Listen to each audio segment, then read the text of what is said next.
Hey guys, so I'm going to ask ChatGPT for a hard trig identity, and then I'm going to solve it for you. Let's do it. So I just asked ChatGPT for a very hard trigonometric identity. Now let's see what it gives us. Bang, it gives us that one. Okay, so here's the identity, so let's solve it.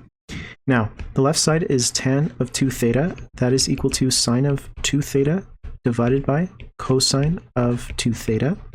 Now, sine of 2 theta, this guy, is equal to 2 sine theta cosine theta, okay?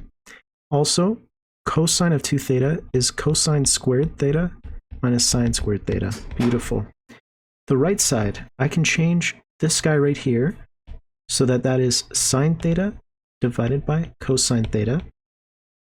And the bottom, I can change this tan squared. Tan squared is going to be sine squared over cos squared. And now I've got a fraction on the right side. So let's multiply the top and the bottom by cos squared theta, okay? And when I do that, this cos squared is going to distribute on the bottom, and it's going to multiply into this one to become cos squared theta.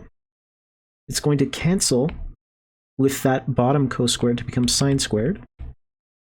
And the top, it's going to change so that it cancels one of the coses here with that cos, and it's become 2 sine cos. So I'm going to get 2 sine cos at the top. And now I've proven that left side equals right side. Hope you enjoyed it.